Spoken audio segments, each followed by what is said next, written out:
దేవి చిరకాల విగ్రహణం చేత మాటబడి ఉన్న నీ ముఖచంద్ర మండలం మరలా కనబడడం చేత నా అలమట తీరినది. నీవు ఇప్పుడు ద్వైతవనమునకు వచ్చిన పని వినగోరుచున్నాను. సహదేవుడు మాట నిజము. అక్రూర ముఖమునను మీరు మాన్యగారి ప్రతిజ్ఞాధికం ఏరింగియు అతని పలుకులు ఒకవేళ నిరాకరించిన పక్షమున ఎదుగుల దీపకులకు మేము బ్రతిమాలు వేడుకొని స్వబంధుజన విరోధ నిరోధకు మాన్యకు పంపెను. నాకు మీపై కలవసిన పెంపున కావున వచ్చి కావున దయని విడిచిపెట్టము. దేవి సకల ధర్మ పరిజ్ఞానం కలిగిన నీవా ఇట్లన్నది వేళ. స్వామి మనకు ఆపద్బాంధవుడకు ఆ మహానుభావుని శరణి ఇచ్చుట ధర్మమే కదా స్వామి, అది యుక్త కర్మమే. దేవి ఏక చరిత్ర ఎరుమక అవయమిచ్చితి, అందులోకి ఇప్పుడు ఏం చేయమందువు? అట్లెరుమక శరణి ఇచ్చితిని కావులని ఇప్పుడు ఎరింగి అతని దానికి అప్పగింపు. దేవి క్షత్రియ జాతవు విరుద్ధ ప్రాణాపం ఆడదేవేళ. ఈ పాడుతున్నందు విరుద్ధ ప్రాణాపం ఆడదేవేళ. జననం పొందితి రాజవంశమున దేవి, జననం పొందితి రాజవంశమున హస్తంబగు దాచిన వాడను సుక్షత్రియ లాంఛనంబగు ఖడ్గంబు ధనస్సు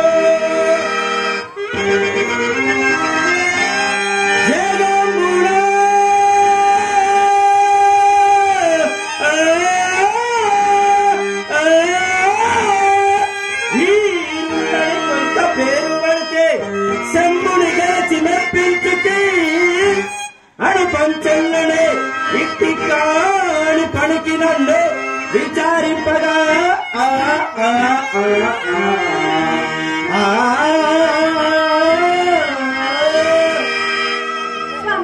అతడు నారాయణ కళా విర్భూతుడనియు దశావతార ధారి అని అతడి కోపం బడివార్యమునియు మీకు చెప్పనక్కర్లేదు. మీరు శాస్త్రమున ఆ గంధర్వులకు శని వస్తుంది కానీ ఆ చక్రస్తున్న స్తముడతను సంహరింపకువాడు. మీది మిక్కిలకు చిరకాలస్థంగా విడిపోవట ఏమి ఫలము? ఏమి దైవుడు సంబరింపగా పడగబోడా. మీ అన్న దశావతార మూర్తైనా సరే నేను సంగ్రామం అనర్చును. అతని మగమాటమున కులాచార ధర్మమైన శరణాగ తత్వాన బిరుదమును కోల్పోతునే. విడవనిచో యుద్ధమునకు రమ్మని ఆ మహానుభావుడు సెలవిచ్చారు. దేవి యుద్ధమునికి రమ్మని వెంటనే గడ గడ గడ గడ ఉడికి గంధముని నీ ఎన్న పాదాలపై పడవేదనుకుంటేవా కాబోలు. కంఠమున ప్రాణమున్నంత వరకు ఈ రాజకంఠీరువుడు ఆ నరకంఠీరువుడితో సంగ్రామం అనర్చును. భయము లేదు దేవి, భయము లేదు. ఇంతటి ఉపదేశం చేయుటక అంత దూరం నుండి ఇంత దూరం వచ్చితివి. దేవా నేను మీకు ఉపదేశం ఇచ్చినకు రాలేదు స్వామి. దయామయులకు మళ్ళీ వేడుకుంటూ వచ్చింది. పలు మాట ప్రకారం వచ్చిన వేల మొదట పయ్యమ్మన పీడుకరుల ఆ దిగ్గరులను మిమ్మల్ని విశ్వాసం ఉందని భయపడుతున్నాను స్వామి.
లోకులు పలగాకులై నన్ను విశ్వాసఘాతకుడు ఘాతకుడు అయినా తమ పాపమున తామే నశించును, కానీ గవిని మాత్రం విడువను.